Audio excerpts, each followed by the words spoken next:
Bienvenue à toutes et à tous dans le troisième numéro de l'émission Plus de Rétro. Je suis ravi de vous accueillir dans l'univers de l'ancêtre d'internet. On va encore une fois essayer de vous raconter la fabuleuse histoire de l'écran cathodique et cette fois-ci direction les séries quotidiennes. J'espère que vous êtes prêts à refaire vivre Victor Newman, Charles Frémont ou encore le chef Emmanuel Tessier dans votre salon en un seul et même numéro. C'est parti, générique maestro.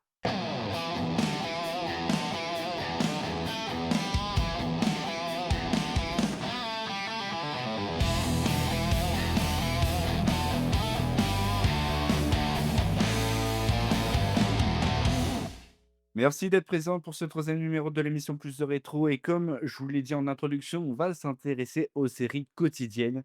Au sommaire de cette édition, on va faire les 4 infos à retenir avec du très lourd avant de passer aux réactions et à la chronique de Zema sur les soaps. Le grand événement du mois va ensuite faire son apparition et son débat avant de passer au jeu qu'on a voulu raccourcir.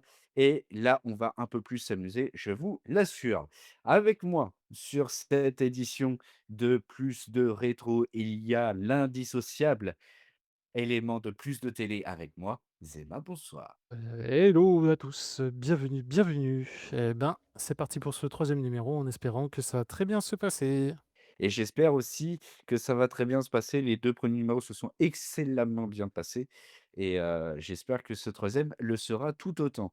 Avec moi, il y a aussi l'un des éléments indissociables, mais cette fois-ci là de ma vie professionnelle. Il est là depuis 4 ans avec moi et je n'arrive pas à m'en débarrasser. Même là, il est encore avec moi. Valentin, bonsoir. Salut Manu, merci pour cette belle présentation. Ouais, je sais, mais tu un peu comme, tu vois, mon. Comme le Covid, je reviens tout le temps. Non, c'est même pas ça, tu es mon Jiminy Cricket.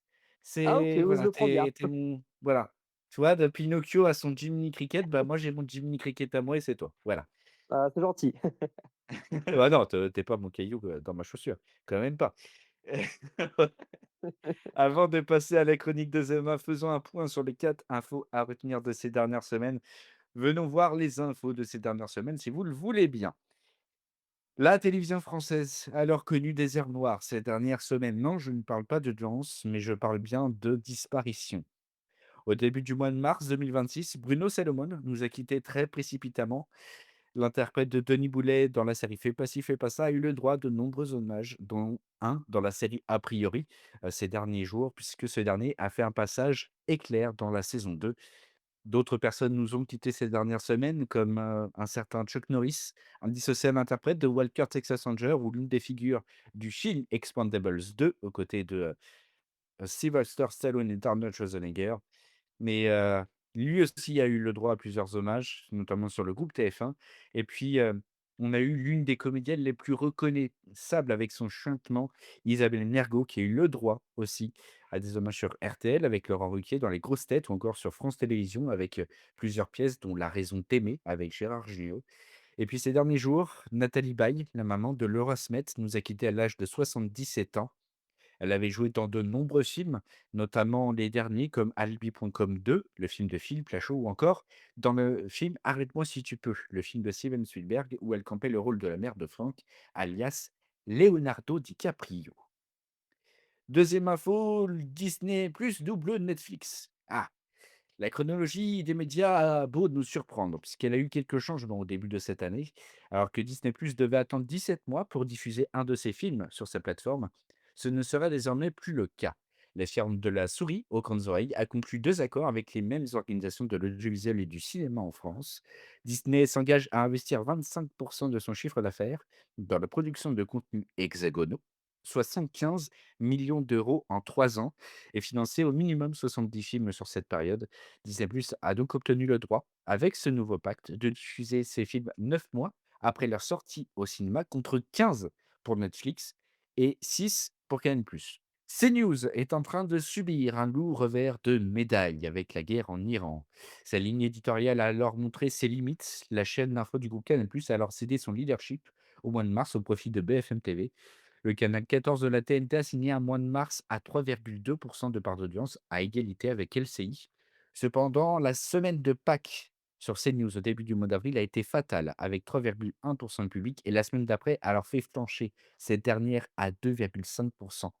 Le mois d'avril risque d'être encore plus compliqué pour ces dernières, comme la fin de la saison, qui promet d'être palpitante. Et puis enfin, les audiences de la vague janvier-mars sont tombées en radio et c'est l'un des enseignements les plus nets de cette vague. Europe 2 sort enfin de l'ornière. La station dépasse le million d'auditeurs et gagne 222 000 fidèles sur un an, porté par l'arrivée de Sébastien Coé à l'antenne. Son émission de Coé sur Europe 2 fait une percée remarquable. Il fait grimper la radio de 3 places dans les matinales.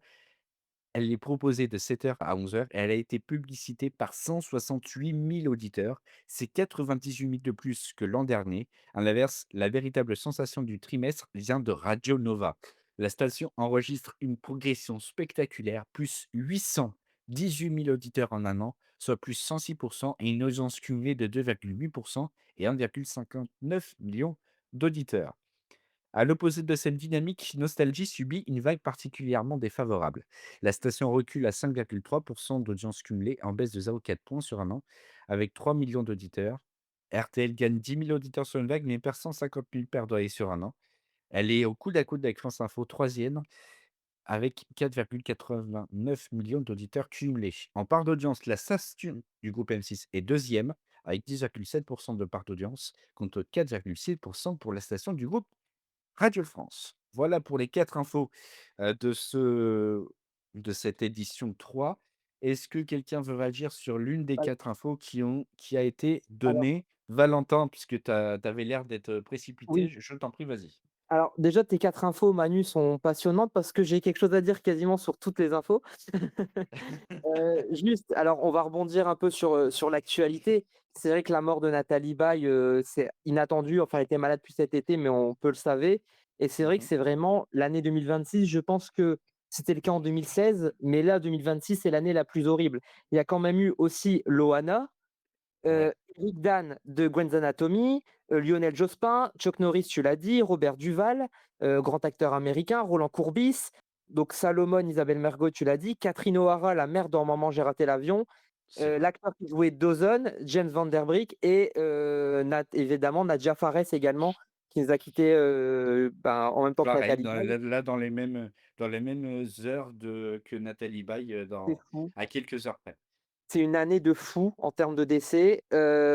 J'avoue que la mort de Bruno Salomon, tellement inattendue, m'a énormément choqué, tout comme Isabelle Ouais. Mergo et voilà et puis bien sûr moi, voilà Chuck Norris, bon, je suis un fan de Walker Texas Ranger, j'ai grandi, c'est toute mon enfance. C'est vrai que ça m'a foutu un peu un coup de nostalgie et j'aimerais bien que, certaines chaînes diffusent, au-delà d'avoir rendu hommage avec des Walker, des films avec Chuck Norris qui sont peu rediffusés, comme, ça peut être le cas sur RTL9 par exemple, qui rediffuse C'est vrai. souvent des films d'action.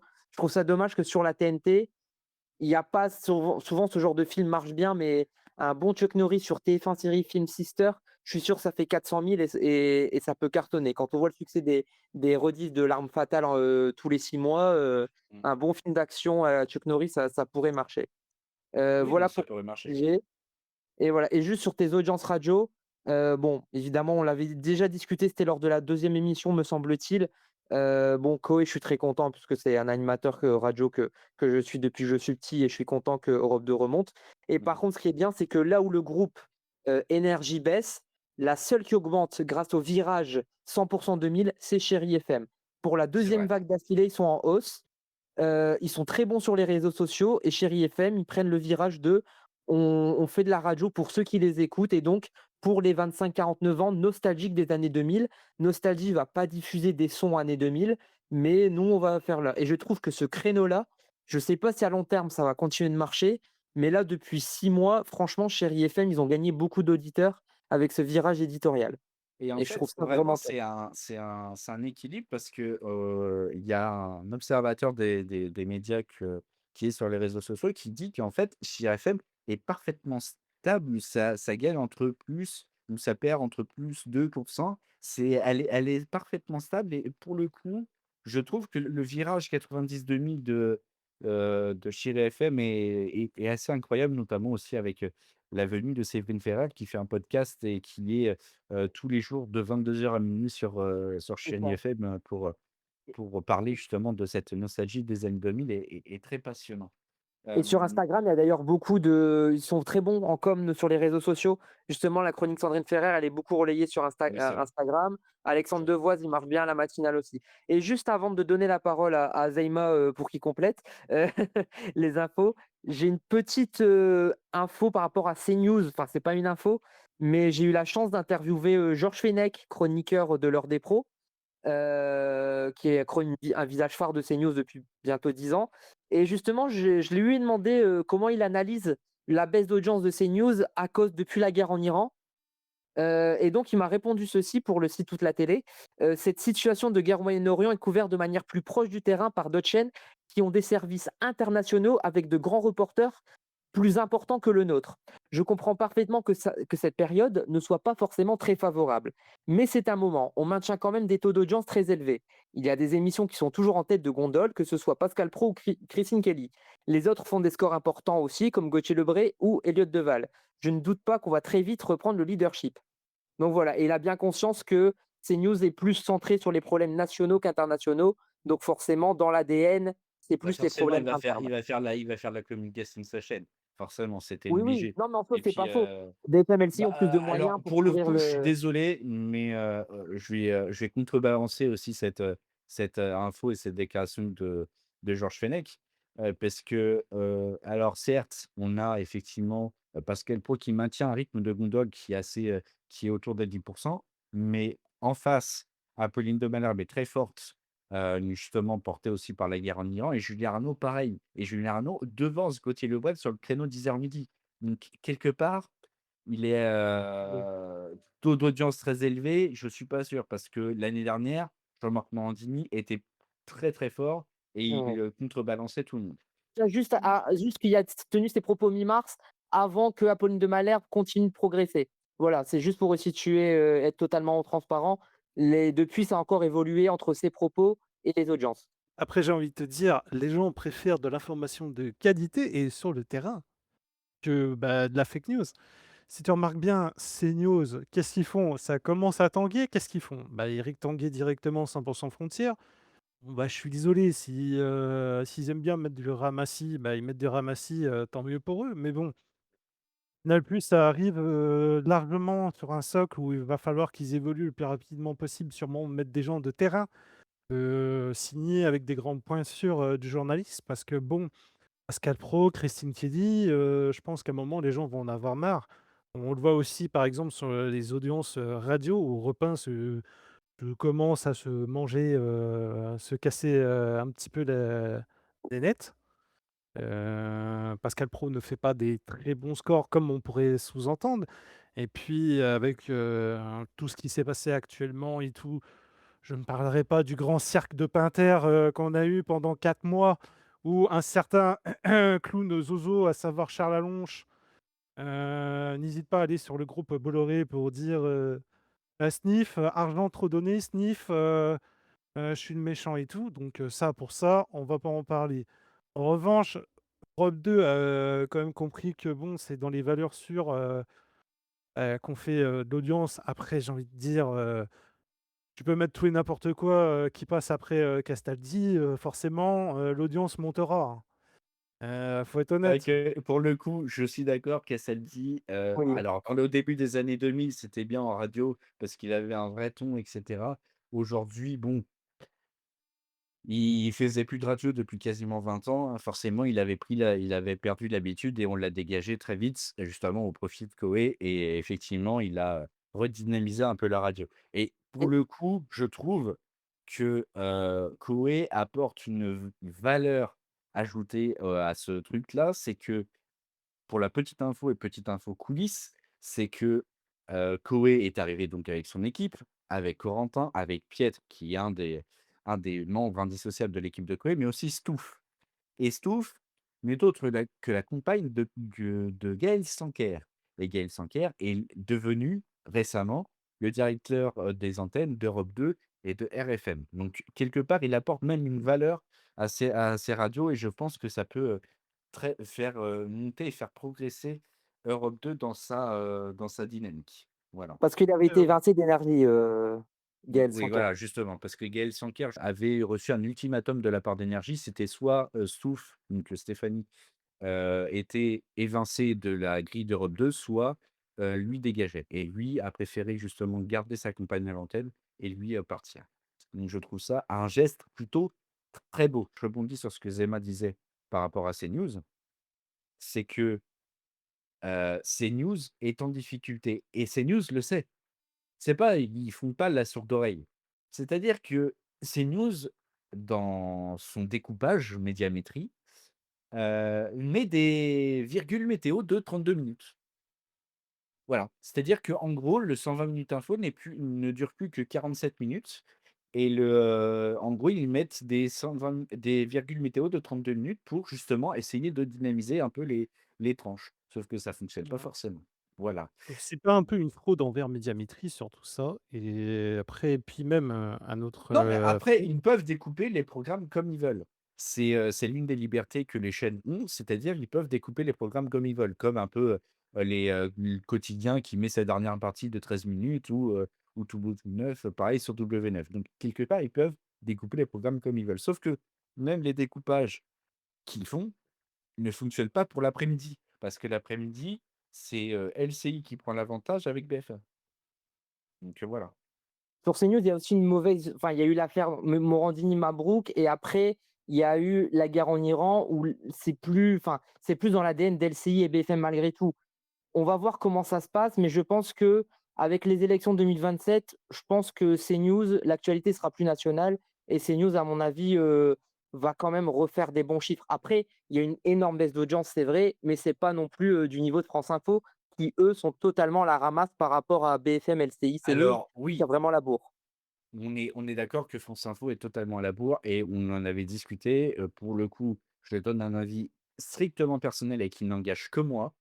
Je trouve que France Info est arrivé bien après la course. Voilà. C'est une opinion personnelle, je la garde pour moi, et tant mieux si elle arrive aussi à faire des bons scores parfois, notamment lors des grandes échéances. Mais malheureusement, sur les infos quotidiennes, je trouve que l'argent de France Info pourrait être redistribué sur les éditions d'information, notamment, Ici 19:20, Ici 12:13 sur les infos en région, sur, les, éditions régionales, les décrochages régionaux de France 3 ou même sur les matinales, de France 3 qui, peinent à décoller alors que pour le coup, je trouve que c'est une belle initiative de la part de François et d'ici, donc ex-France Bleu, de codiffuser leur matinale.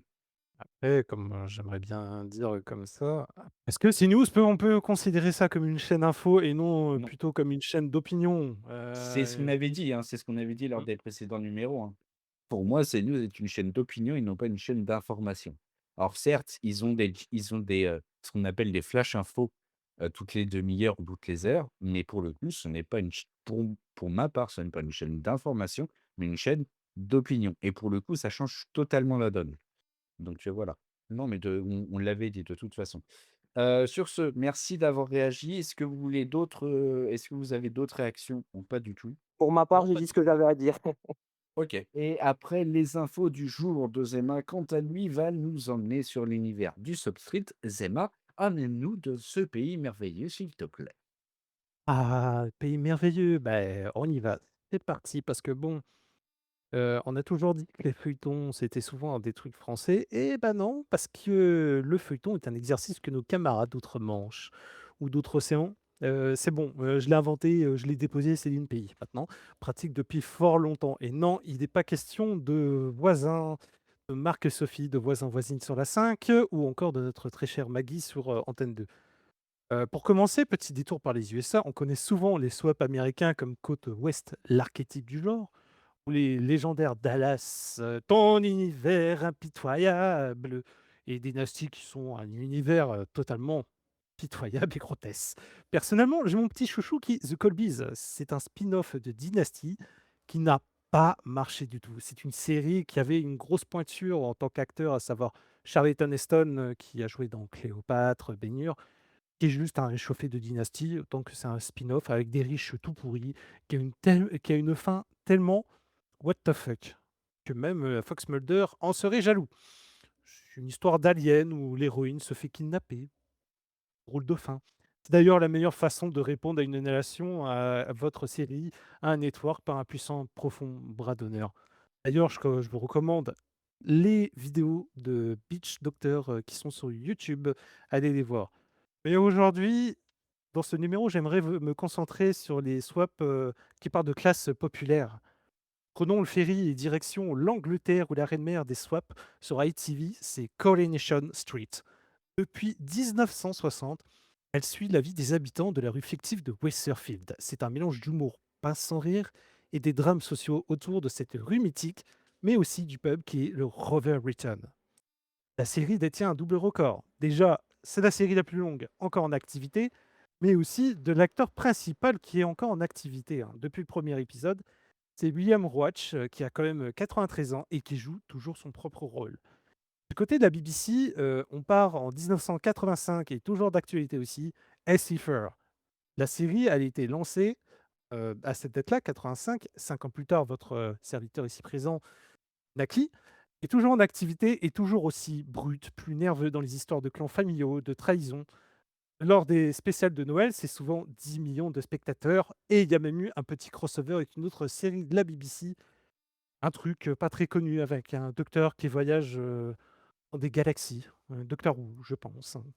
Je sais pas si vous connaissez. Du côté l'Australie, n'oublions pas les voisins Neighbours, qui a fait le pluie et le beau temps de 85 à 2025.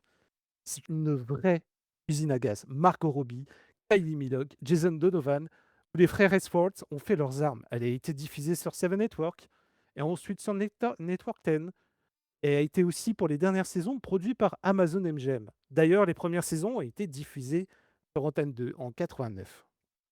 Pour finir, faisons un petit tour à l'Irlande. L'Irlande, ce beau pays où la Guinness coule à foison. Avec Fair City sur RTE1 qui traite de sujets frontons de l'Irlande comme la religion, le divorce, les orientations sexuelles et les conflits entre le Nord et l'Irlande tout court. Il est clairement un pan de l'histoire et permet d'avoir un contexte sur l'évolution du pays depuis ses 37 ans. Ou alors du côté de TG4, la série Ross and Run. Désolé, je ne parle pas gallique. Il y a les mêmes sujets sociaux, mais en gallique, qui accueille des caméos de grands acteurs britanniques ou d'animateurs de talk-show comme Stephen Fry ou Conan O'Brien, qui a fait son rôle de livreur de ballon. On pourrait en parler tellement des swaps anglo-saxons, mais je pense ça va durer très longtemps. J'ai pas trop envie qu'on en parle pendant 20 saisons et 3040 épisodes, alors que nous sommes à la saison 1, épisode 3. Et je vous tiens à rassurer, il n'y a pas de cliffhanger dans cette chronique ou de scène post-crédit. Juste, cet épisode sera très Merci. feuilletonnant. C'est ça le Me cliffhanger, je ne sais pas parler. Merci beaucoup Zéma, puisque cette chronique sera aussi retrouvée sur toutes les plateformes d'écoute. Zéma nous a emmenés doucement mais sûrement dans l'univers du soap avec Soap Street. C'est l'heure pour nous de venir voir les comédiens dans le grand événement du mois.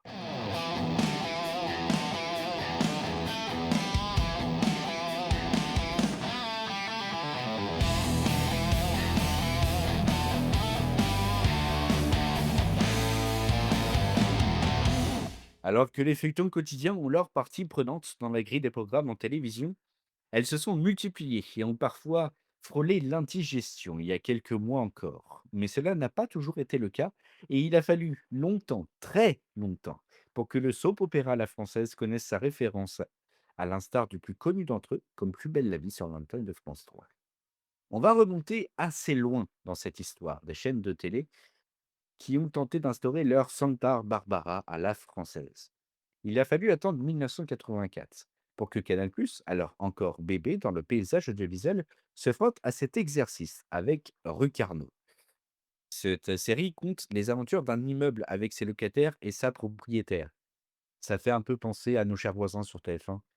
Vous voyez à peu près l'idée. Toutes les chaînes s'y sont essayées ensuite. Après avoir rediffusé Rue Carnot sur son antenne, la 2 a voulu tenter l'expérience avec La Vallée des Peupliers ou encore Beau Manoir. France 3 est entré dans la danse avec Studio Folie, qui comptait les aventures d'une chaîne de télé, avec un patron qui n'était campé par nul autre que Patrice Laffont.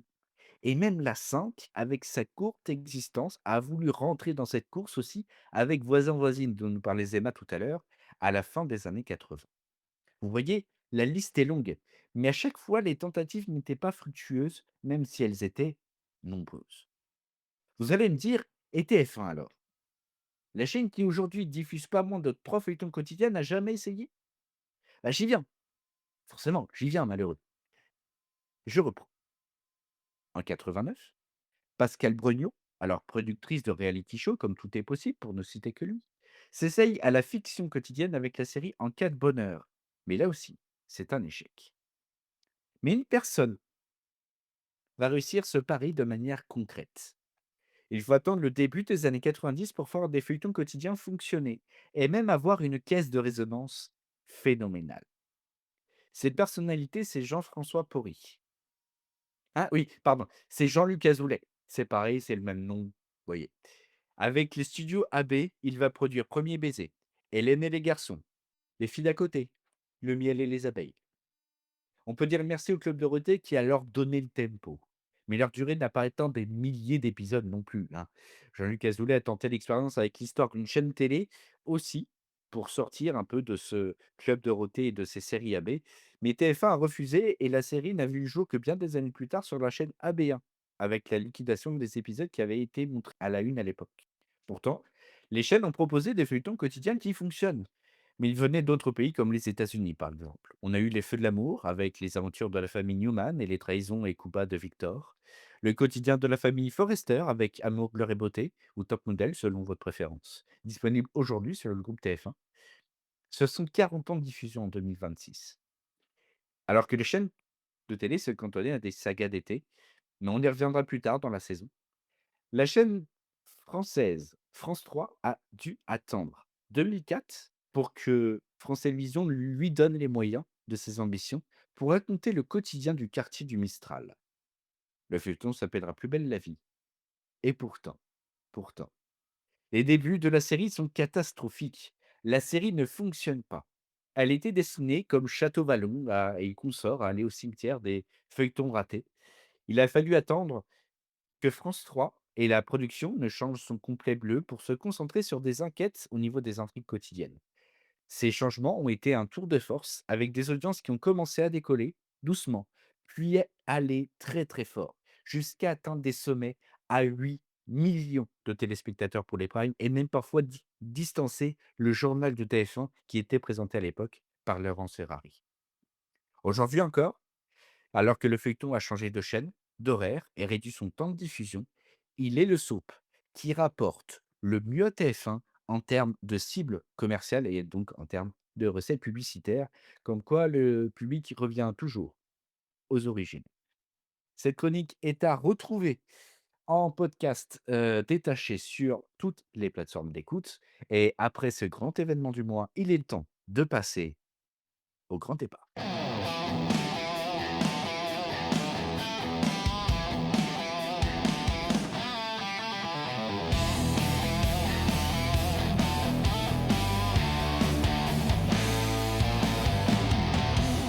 Zéma, Valentin, je vais vous Oui. poser 3 questions sur lesquelles on pourra débattre. Les 3 questions seront: les feuilletons ont-ils changé la télévision en France? Plus belle la vie a-t-il changé la donne ou a-t-elle changé la donne selon votre préférence? Et est-on arrivé à saturation des feuilletons en France? On va commencer donc par la première question. Est-ce que les feuilletons ont-ils changé la donne à la télévision en France? Je ne sais pas qui veut commencer, Zéma ou Valentin, c'est comme vous voulez. Alors, moi, si juste je peux me permettre, je vais être court. J'ai envie de dire oui, à partir du moment où pendant des années, l'Access TF1, c'était du jeu et que depuis TC, c'est depuis bientôt 6 ans et demain nous appartient depuis 9 ans, c'est énorme en télé. Plus de 5 ans en télé de façon quotidienne, c'est énorme. Donc ça a changé la façon parce que, sur la première chaîne, c'est encore le cas aujourd'hui, sur la première chaîne d'Europe, dans la case de l'Access Prime Time, c'est du soap, c'est du feuilleton depuis 2017. Là où justement de base, le feuilleton, le soap, c'était plutôt fin des années 80, années 90. Donc oui, comme tu l'as très bien fait dans ta chronique, Emmanuel, tu as bien retracé toute l'histoire des soaps. Alors ça marche pas, ça prend pas. C'est vrai qu'on a beaucoup, avec le recul, qui n'ont pas marché, qui se sont arrêtés, hein, Tout pour la lumière et Nouveau jour, pour citer, les derniers. Mais je Mmh. pense aussi à 5 sœurs sur France 2, Voilà, il y a eu énormément Seconde d'échecs. chance, sur TF1 notamment. Voilà, mais bizarrement, Seconde Chance, ça revit un peu dans le sens où, il y a énormément de rediffusions sur les chaînes de la TNT. Je pense Oui, que TFX, ils rediffusent ça toutes les nuits. Mais, c'est vrai que oui, ça révèle des comédiens, donc c'est cool, donc ça change. Là, je sors un peu de la question, mais ça révèle des gens malgré tout, qui d'ailleurs font ensuite des téléfilms pour TF1 ou autres, pour certains acteurs, c'est vrai. grâce à leur popularité de la série. Et oui, pour moi, ça a changé. Rien que, là, ces 10 dernières années où, sur l'accès, qui est peut-être l'une des cases les plus prioritaires avec le prime time, pour une chaîne de télé, on met du soap. Oui, on met du soap.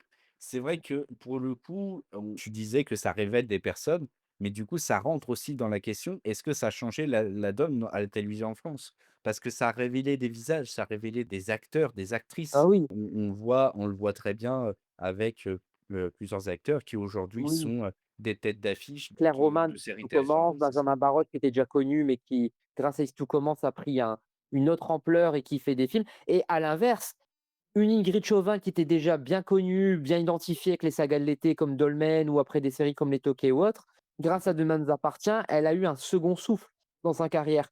Où on fait appel aussi à des personnes comme Corinne Touzé qui, avec Une femme d'honneur, ont fait les belles heures de TF1. Alors elle a pas joué longtemps dans Demain nous appartient, mais je pense qu'elle devrait revenir. Une Véronique Jeannot aussi qui a joué dans Demain nous appartient. C'est Il y vrai. a pas mal d'anciennes stars du cinéma ou du petit écran qui, grâce aux séries télé, vivent une seconde carrière, une nouvelle popularité. Zéma, est-ce que pour toi, justement, les feuilletons ont changé la donne à la télévision en France? Bah, disons que les feuilletons, pour moi, je trouve que c'est dans l'ADN des chaînes françaises. Parce que j'aime bien parce que là, en fait, on reste dans les années 2004, jusqu'à 80. Ça fait depuis bien longtemps, depuis, Belle Lettre, que les feuilletons, ont changé la face, des chaînes françaises. On peut revenir carrément à l'époque de l'ORTF. Je pense par exemple, ce qui est Belphégor, Thierry Lafronte, ou, les enquêtes, comment ça s'appelle déjà, cette personne-là? Les enquêtes, il y avait une émission avec un inspecteur qui faisait souvent des enquêtes et c'était souvent bien recherché, il y avait des millions de spectateurs. Pour ce coup-là, mais il y a aussi déjà dans les années 70, il y avait quand même, des feuilletons, même dans les années 80. Je pense à Pause Café, Oui, le mais truc Oui, encore une avec, Véronique fois, Jeannot. Véronique c'est Jeannot. Véronique Jeannot, justement, on en parlait. C'est que Véronique Jeannot, qui était une des figures des séries, en France, justement, avec Pause Café, a trouvé aussi une seconde jeunesse avec, Demain nous appartient, où elle avait joué justement, un personnage Épisodique, assez, mais important, voilà. épisodique, mais très important aussi dans l'Arche, puisque ça a fait un peu éclater, l'une des familles, indissociables de la série Demain nous appartient. Donc en Il l'a bien soi, merci Aurélien de m'avoir fait rappeler, heu, aussi les 5 dernières minutes, qui était de base un jeu avant que ça soit devenu un feuilleton.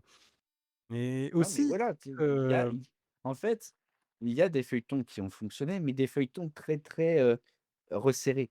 Et c'est là où on parlait justement dans le grand événement, je parlais de Plus belle la vie qui avait resserré un peu son écriture et qui avait resserré, son timing parce qu'avant c'était à 26 minutes, aujourd'hui on a plus qu'à 20 minutes et on parlait justement de cette écriture resserrée, mais cette écriture resserrée fonctionne du coup.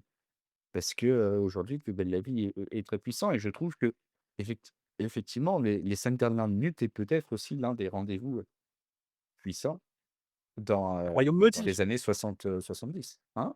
les royaumes maudits, il me semble. Aussi, oui. Mmh, parce que je me rappelle que les royaumes maudits faisaient des scores, assez forts pour que certaines salles de cinéma sur Paris et de province, fermaient, littéralement, heu, les salles parce qu'ils savaient très bien qu'ils allaient pas faire les rois maudits, voilà, les rois maudits, effectivement. Donc fermer souvent les salles parce qu'ils savaient très bien que le RTF allait, mettre, toutes leurs chances, de leur côté parce qu'il y avait toujours cette concurrence entre la télévision et le cinéma. Je pense que ça a joué aussi que certains acteurs et actrices, de feuilleton n'ont pas pu jouer, en salle. Oui, au début des années 70, mais là, on parle, si tu veux, d'une série qui, a été, je crois que c'est, 6 épisodes, tu vois? Au début des années Mmh. 70. Mais, là, on parle vraiment de séries quotidiennes qui sont dans la durée. Parce que pour le coup, pour une chaîne de télé, faire une série quotidienne, à l'époque, je dirais même début des années 80 jusque début des années 2000, ça relève du challenge. Parce que pour le coup, il faut livrer un épisode de 26 minutes tous les jours, tous les jours. C'est-à-dire que Plus belle la vie, c'était tous les soirs du lundi au vendredi à 20h20 et pendant quelques mois, ça a été compliqué et c'est pas, il y a pas, si tu veux, il y avait pas une recette qui était déjà prête. Alors que là, pour le coup, avec l'arrivée de Mmh. Monde appartient, avec l'arrivée d'Un cycle soleil et Ici tout commence juste après, il y avait une recette qui a commencé à prendre. On le Et voit aujourd'hui, les recettes sont plus, du côté des enquêtes policières, même si aujourd'hui, Si tout commence est beaucoup plus, centré sur la cuisine, notamment mais pour le coup, oui, on relève sur une famille ou deux, trois familles et du coup, il y a des enquêtes policières qui rentrent en ligne de compte derrière. est-ce que vous Mais pensez juste que sans si France 3 avait pris la décision de pas redonner une seconde chance à Plus belle la vie, par rapport à 2000 puisqu'on sait quand ça a démarré Plus belle la vie, ça marchait pas, ouais. quand c'est arrivé en juillet 2004. Si, allez, octobre 2004, ils disent: «C'est insuffisant, on arrête», est-ce que vous pensez que derrière, il y aurait eu, même si ça arrivait des années plus tard, DNA, ITC ou autre? Non, Non. Ah oui, non, parce que en donc ouais, le fait, peloton était terminé, ouais, déjà, le feuilleton allait je mourir vois. et allait rejoindre le cimetière des éléphants des feuilletons. C'est-à-dire que vraiment, sans Plus belle la vie, il y a pas Demain nous appartient. Parce que c'est la même société de production et il y a certains auteurs qui ont, participé à l'écriture de Demain nous appartient. Sans Plus Après, belle ça la arrive vie, 13 ans après, ça arrive quand même 13 ans après. oui, mais 13 ans après, quand tu vois qu'un feuilleton dure 13 ans en France, feuilleton quotidien, hein, je ne parle pas de Oui, oui, bien séries sûr, on comme, parle plus de Julie quotidien, oui, oui. Lescaut, comme Navarro, Oui, oui, comme, on est que dans les séries Commercia de lundi au voilà, vendredi, bien sûr. voilà. Là, on parle de séries quotidiennes. Quand tu vois qu'une série quotidienne dure 13 ans, tu te dis: «OK, on peut essayer d'utiliser ce filon-là pour en créer un deuxième. Sans Plus belle la vie, tu n'as pas Un si grand soleil.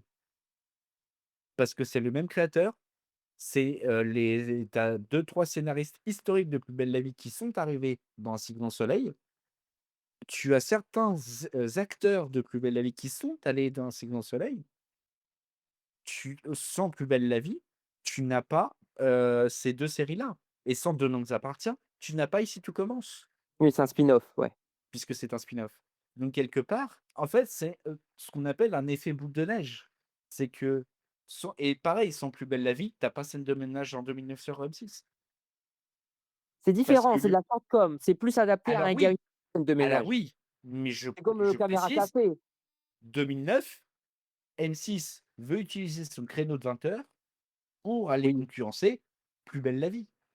Ouais, mais en Il me 2001, tu avais semble Caméra Café sur ce créneau, qui était avant Plus belle la vie, oui, donc historiquement, mais à quel de la moment regarde, shortcom. Et regarde, Again était aussi diffusé à 19h55 oui, sur France 2, mais quelque avant part, Plus belle la vie. 2009, M6 est en peine parce qu'ils voient que France 3 cartonne avec Plus belle la vie. Ils disent: «On veut utiliser ce créneau-là pour aller utiliser Scène de ménage». Si tu penses vrai si on part de ta question de départ, hein, de Oui, si Plus oui, belle la vie l'influence de Plus existait, est-ce belle qu'il y la aurait vie les autres sur sauts? oui, Si Plus belle la vie est arrêté, M6 ne serait pas allé sur ce créneau. oui. Ils auraient gardé le format, mais pas sur le créneau du 20h, tu veux dire? Enfin, sur Oui, le je créneau du pense 20h, il l'aurait oui. utilisé ailleurs, mais il l'aurait pas Oui, c'est utilisé ça, sur ce oui, oui. créneau-là. Parce que moi, je parlais de format. Oui, OK, oui, c'est par rapport à l'horaire là, OK. Donc pour le coup, me Plus belle la vie dans le sens général, donc écriture, horaire, public et cetera. Vraiment, si la marque Plus belle la vie n'avait pas fonctionné autant, tu n'aurais pas eu toutes ces nouveautés et toutes ces propositions, en tout cas ces tentatives pour essayer de le déstabiliser. Et tu as pas une anecdote, Manu, par rapport à TF1 à l'époque? Qu'ils avaient peur de Plus belle la vie? Il me semble que tu m'avais déjà raconté ça. Je sais pas, c'est Qu'ils par avaient rapport aux 20h. Ils par avaient rapport aux peur. 20h? Au JT de Oui, 20h de TF1. Vas-y, je te laisse Ah, expliquer. mais alors pour le coup, on est 2000, on est en 2008. Patrick Poivre d'Arvor s'arrête au bout de 25 ans d'antenne et donc Laurence Ferrari arrive. Le JT de 20 heures cartonne, il fait plus de 10 millions de téléspectateurs chaque soir. Plus belle la vie et vivote, on est autour de 4 à 5 millions. L'arrivée de Laurence Ferrari jusqu'en 2012, donc ça fait 2008-2012, ça fait 4 ans. Plus belle la vie arrive à menacer le journal de France 2, ce qui est quand même assez incroyable pour une série qui, au départ, devait s'arrêter au mois d'octobre, hein, parce que les audiences étaient catastrophiques. Mois d'octobre 2004. Et là, ça remonte, ça monte, ça monte, ça monte. 6 millions de téléspectateurs, le JT de 20 heures de TF1 est totalement, à je dirais «à la ramasse» entre guillemets, mais parce que ça fait plus de 6 millions de téléspectateurs, mais Plus belle la vie arrive à hauteur du journal de 20 heures de TF1 et ils ont eu peur de Plus belle la vie. Ils ont eu très, très peur, à tel point qu'en 2012, pour éviter l'agonie du journal de 20 heures, éviter qu'il ne souffre, évince Laurence Ferrari et met Gilles Boulot à la place pour éviter pour redonner une nouvelle écriture au journal de 20 heures. Les résultats, le journal, de 20 heures de TF1 est aujourd'hui l'un des, rendez-vous indissociables de la télévision française. Mais oui, ils ont eu peur. Ils ont eu très, très peur. On va dire surtout que, le fait d'avoir mis Laurence Ferrari, bah, ça a été un sacré, coup de poker pour, Plus belle la vie. Parce que Laurence Ferrari n'a pas ce truc, du, TF1 compatible, mais ça, c'est tout un autre débat. Je pense que là où, je trouve que Plus belle la vie a commencé à se démarquer, je pense à partir de la deuxième saison. La deuxième Oui. saison, dès qu'il a commencé à avoir des vraies tensions, l'histoire sur le clan de la famille Frappémont Avec le docteur Livia aussi, avec, l'arrivée de Léo et toute sa famille, avec, par justement exemple. l'arrivée de Thomas, qui est le fils caché de Roland, et qui fait un test ADN et qui voit qu'il est le fils de Roland. Donc oui, il y a toutes ces, on va dire, ces mini histoires qui ont donné du cachet à la série, mélangées à des intrigues policières qui ont du coup, donné toute une alchimie et tous ces petits trucs ajoutés aux enquêtes policières, bah, ça a donné un élan à Plus belle la vie, effectivement. Et ça parle aussi enfin, aujourd'hui, c'est devenu, bateau et courant, mais à cette époque-là, on parlait aussi de problèmes dans la société, les familles recomposées. À cette époque, c'était pas encore énormément montré à la télé, tout ce qui est famille recomposée, couple homo, et Plus belle la vie était aussi un précurseur pour évoquer les problèmes de société. C'est un fait enfin, c'est une série qui s'imprègne de la société, en fait, et il Oui, rebondissait aussi des fois sur l'actualité, même sur des élections. Il tournait même, je me rappelle, lors des élections, ils avaient tourné, par exemple, 2 versions en fonction de qui allait passer président. Ça aussi, c'est un peu malin et nouveau de rebondir dans une série sur, l'actualité, et c'est en même si cela c'était que plus ou Sympa. Plus moins belle avant. la vie a changé la donne. C'est qu'ils ont rebondi sur l'actualité, ils ont un peu donné un nouvel élan aux séries, dans le sens où ils sont rebondis sur l'actualité, ils ont parfois même anticipé l'actualité, ce qui est très rare en télé. Je pense par exemple même, et moi ça m'avait beaucoup marqué parce que, ils ont quand même réussi, bien même avant, qu'il y a, la série pour retracer, les 10 ans des attentats de Paris, où ils ont réussi à retranscrire l'émotion de qu'est-ce qui s'est passé et tout, et je trouve ça, c'est d'une force incroyable de la part, des équipes de Newen, savent rebondir, d'être, une série qui est au bout de la société. Après moi, c'est vrai que j'allais totalement lâcher ça, ça m'arrivait de temps en temps de regarder et je trouvais ça très intelligent, quand France 3 leur programmait des épisodes spéciaux de quasi 1h30, 2 heures, où En c'était prime, ouais. littéralement des films, hein, tu Ah pouvais mais autant c'était aller incroyable. sur de la comédie, à du drame social. Ça a Par été très intéressant. par contre, il faut dire aussi, il y a un public, parce que Plus belle la vie, ça divise. C'est-à-dire qu'il y avait énormément de fans, ça cartonnait, mais il y a aussi des gens qui ne regardaient pas et qui comprenaient pas le succès. Moi, j'avoue, Plus belle la vie, c'est pas quelque chose que je regardais. Tout le monde en parlait, c'est ça la force, c'est que même moi qui ne regarde pas la série, je connais quelques personnages, j'entendais parler par rapport à l'actualité, tout ça, voilà.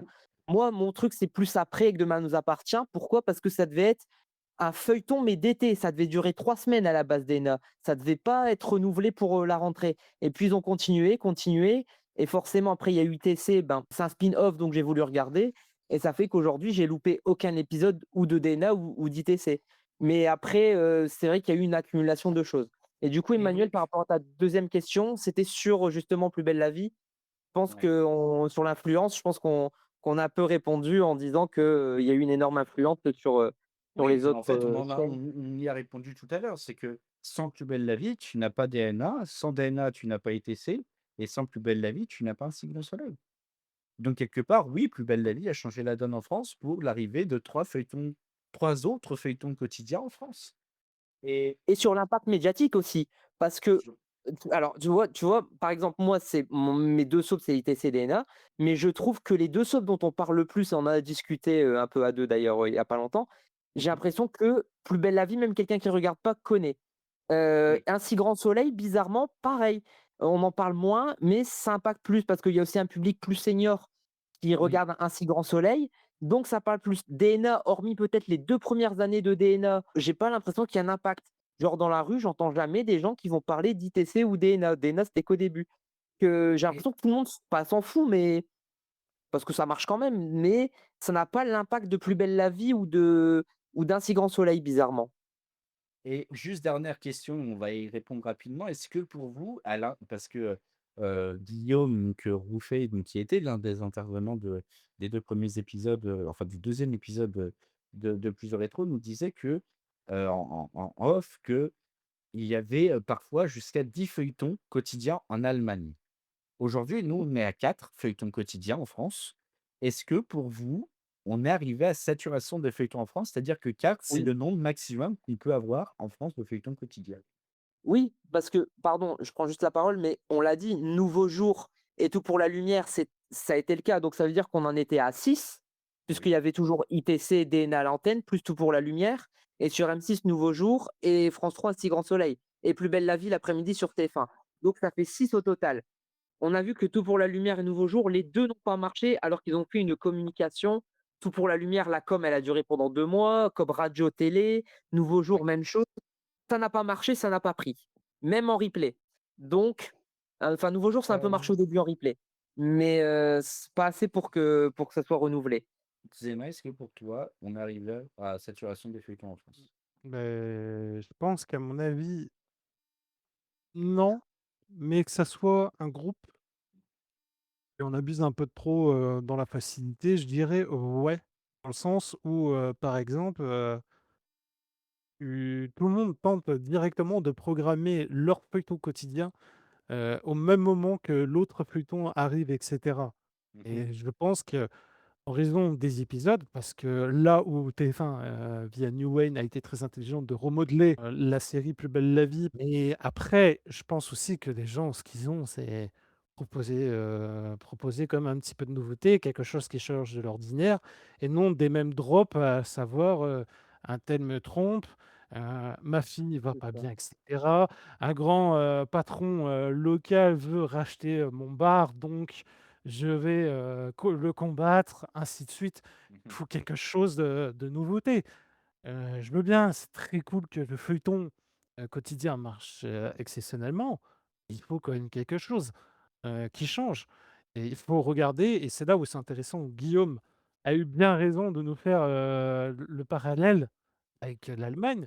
Mais ça, c'est parce que l'Allemagne a quand même des séries qui sont codifiés. C'est très bien sur certaines chaînes qui marchent toujours aussi bien parce qu'ils arrivent à renouveler, Oui. les histoires. Je pense à la série, on m'excusera et on me pardonnera je ne dirai pas le nom. C'est une série qui est diffusée après le journal de RTL, en Allemagne, où elle fait des scores, exceptionnels. Oui. Et pour le coup, je suis d'accord avec toi, Zéma.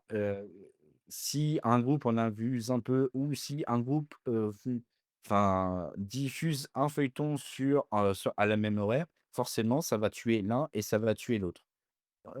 Donc quelque part, on a vu l'exemple d'Un si grand soleil face à Plus belle la vie. Bah, Plus belle la vie a décliné face à Un si grand soleil qui était un peu mieux produit pour le coup face à Plus belle la vie.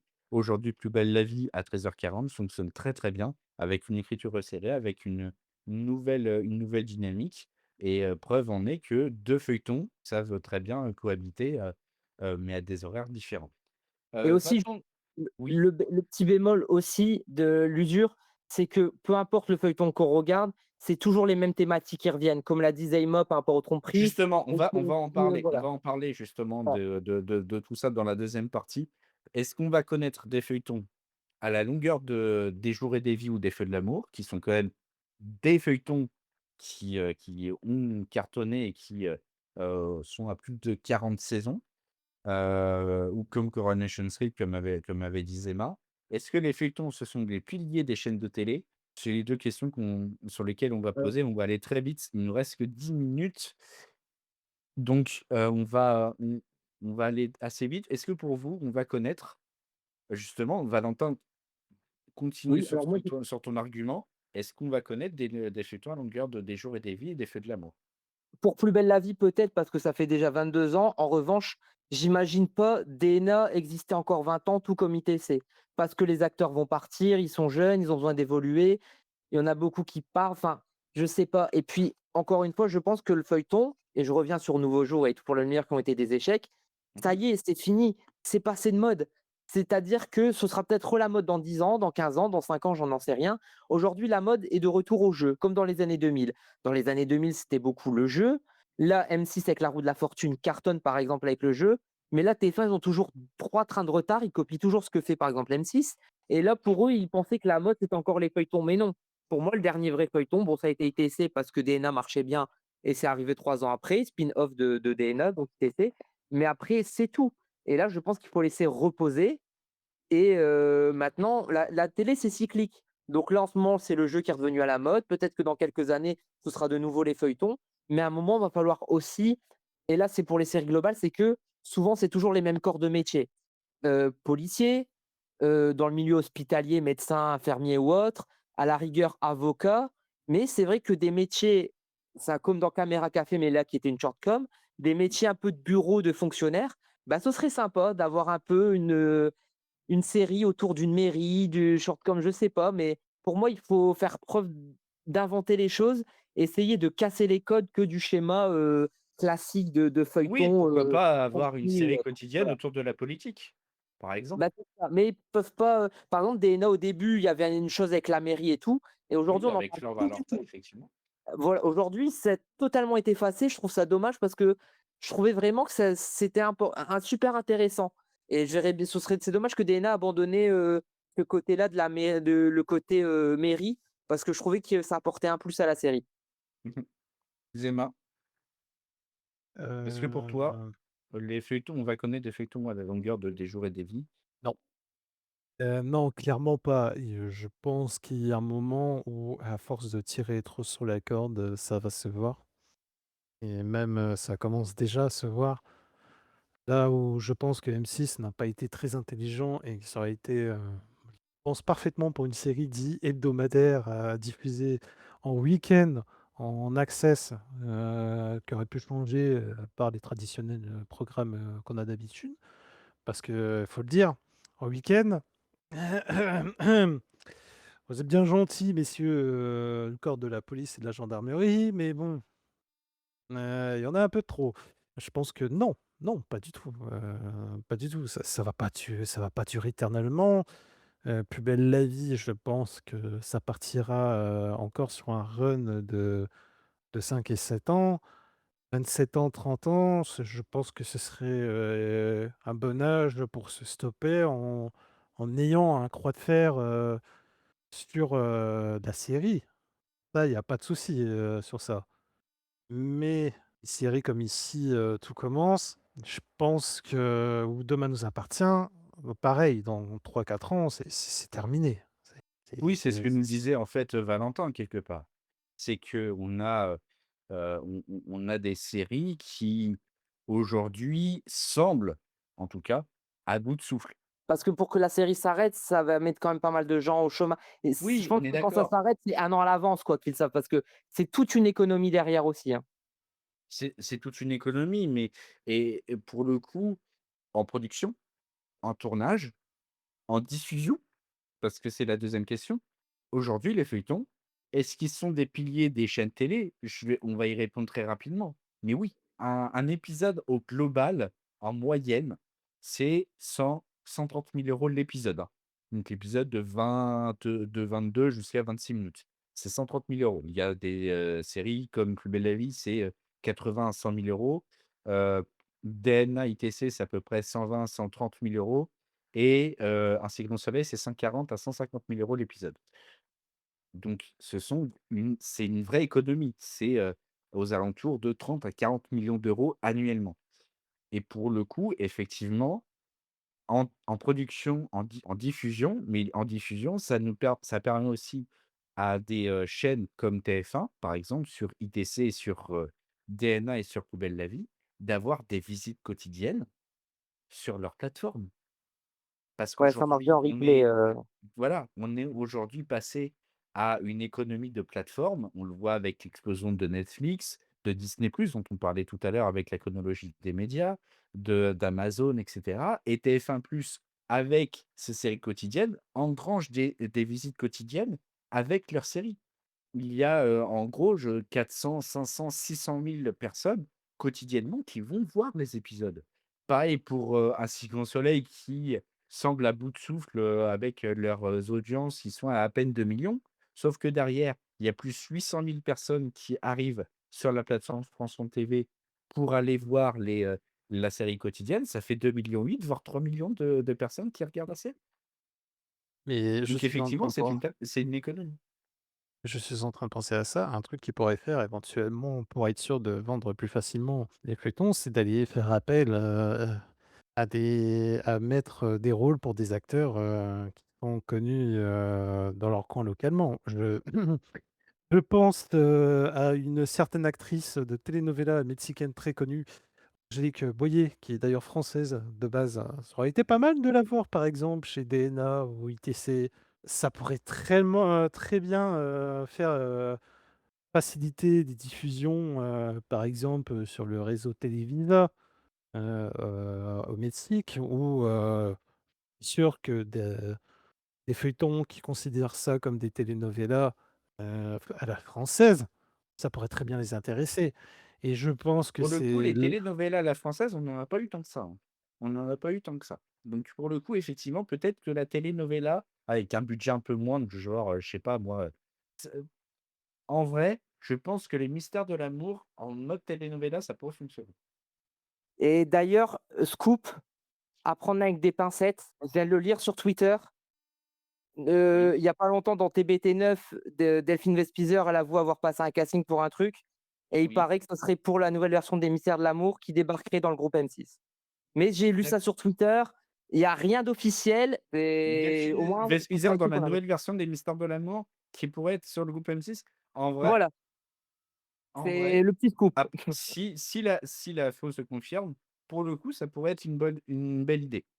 Et effectivement, parce que nous sommes aussi en direct sur un serveur Discord, il y a des gens qui nous écoutent et oui, effectivement, Aurélien, les Mystères de l'amour se sont bien arrêtés sur TMC après, plusieurs saisons, 15 ans, donc oui, En peut-être 2025, ouais. 14 ans et demi, 15 ans. Donc effectivement, oui, ça s'est arrêté et ça pourrait revenir dans une nouvelle version. Il s'appelle Amis pour toujours. En tout cas, c'est le C'est déjà titre. tourné depuis janvier. Ils ont tourné depuis le fin janvier, Ils ont tourné depuis janvier et donc du coup, ça pourrait revenir sur le groupe, M6, selon les dernières informations. voilà. Merci Je à verrais tous bien ça les sur 2 W9.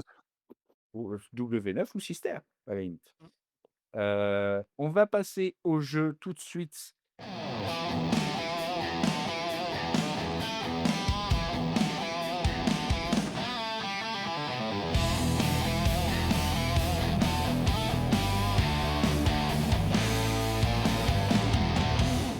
Donc un jeu qui est comme un peu la finale de Tout le monde a son mot à dire. Je vous donne une lettre avec une définition. Vous allez devoir me dire, de quoi il s'agit. Donc c'est autour de la télé, toujours, hein, une télé média.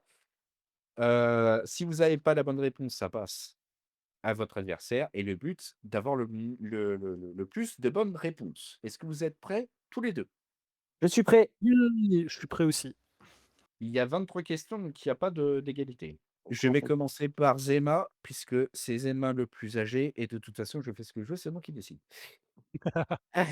Voilà. Attention Zema, tu es prêt? Oui. Top. En A, une marque qui a marqué son empreinte dans le monde du cinéma et de la télévision en rachetant MGM. Mmh, je En passe. rachetant MGM. Ah, C'était Amazon. ouais, mais trop tard. Tu nous as dit: «Je passe», trop tard. Valentin, en B, Oui, une émission culte de la télévision française précepte des guignols de l'info sur Canal+. en B, avant les Ouais. Guignols de l'info? Précepte des guignols de l'info sur Canal+. A Ah, été le Bébé diffusée sur Show, le TF1. Bébé Show, j'avais pas compris, Bonne Bébé Show. réponse. Bonne réponse. En C, une émission qui a fait rêver de nombreux jeunes des années 90 et 2000 avec des expériences scientifiques. Sazaïma, hein, ouais. Non, non, c'est à toi. Ah, C'est pas sorcier? Oui, bien, bien. En D, c'est le nom d'un programme qui a donné des idées à Patrick Brion, son créateur, pour le cinéma de minuit. En Le D. En D, oui, le dimanche ciné? Non, c'était la dernière séance. Avec Elie Mitchell. Avec Elie Mitchell. En E, Zema, une émission de la télévision qui permet à des partis politiques de disposer d'un espace de liberté pendant quelques minutes sur la télévision publique. Expression écrite. Expression directe, mais je le prends. Expression directe. En F, je veux le nom complet derrière l'acronyme FR3. France, région 3. Bonne réponse. En G, une émission culte qui a donc donné naissance à des sketchs avec un président nommé Salingro dans son nom d'acteur. Groland. Bonne réponse. En H, le nom d'une émission qui est passée la nuit sur TF1 et qui a été coupée en 2009. Histoire naturelle. Bonne réponse. En I, une émission d'enquête qui était présentée pendant un temps par la nièce de Michel Drucker. Je passe. Infrarouge. En J, Valentin, une Oui, marque qui a été adaptée en France et qui a fait son retour sur M6 en 2024 avec Eric le Antoine. le Juste Prix. Bonne réponse. En K, une émission créée par Claire Dutrio, pardon, qui met en exergue les différences entre la France et l'Allemagne, ce que pourrait faire Guillaume quotidiennement. En K, non, je l'ai pas. Carambolage. En L, c'est un programme Zema qui a été diffusé de 87 à 92 sur Antenne 2 et qui est une deuxième version de 95 à 2021 sur France 2. Les mariés de la 2 / les amours. Bonne réponse. En M, une émission qui mettait en avant les régions de France, qui était un peu le concept de Flavie en France, de 2011 à 2018 sur France 3. Météo à la carte. Non, On est en France. c'était Midi en France. En N, Valentin, une Oui. émission de télé, magazine musical quotidien qui a animé notamment Dominique Duforest, la voix de Secret Story sur TV6. Aucune idée, j'étais pas né. Énergie 6. En Ozema, une émission de TF1 qui a eu le même nom d'une célèbre émission de France 2 qui a duré près de 15 ans. C'est l'émission de France 2 qui a duré près de 15 ans. Je ne sais pas. On n'est pas couché. En PQ, Valentin, un programme diffusé sur France 3 les mardis et mercredis qui aurait plus des airs de Secret Story aujourd'hui. En P? En Q. En Q. En Q? Je comprends. Non, je sais pas, je l'ai pas. Un programme diffusé sur France 3 les mardis et mercredis qui aurait plus des allures de Secret Story aujourd'hui. Non, je l'ai pas, je passe. Question gouvernement. Oh! Ah, Oui, ouais, c'était bien la joué. petite vanne. La petite vanne. ouais, Bien joué. toujours là-bas, là.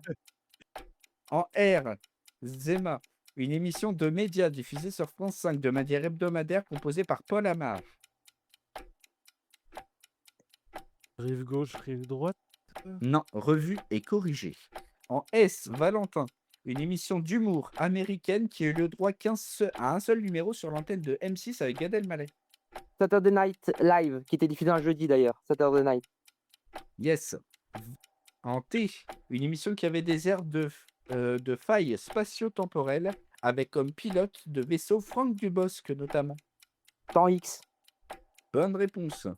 En U, une émission de divertissement animée par Karine Le Marchand en 2013 qui a duré une seule saison où les stars essayaient de se grimer en d'autres en Un air essayant de de leur star. ressembler. Un air de star. Un air de star. Bonne réponse. En V, une émission intrigante qui passait sur D8 avec des personnalités et des anonymes qui lisaient. Des anonymes qui? Qui lisaient. Voyage au bout de la nuit. Bonne réponse. En W, un programme animé par Camille Combal qui a eu le droit à quelques numéros. Sur quelle chaîne? Bah, TF1. En W? Oui. Non, je l'ai pas. Trop tard. Welcome back. Ah oui, en plus j'avais adoré. Zema, dernière question. Un programme d'humour en X, Y ou Z qui a été animé par Pascal Brunner et Vincent Megaf de 92 à 94.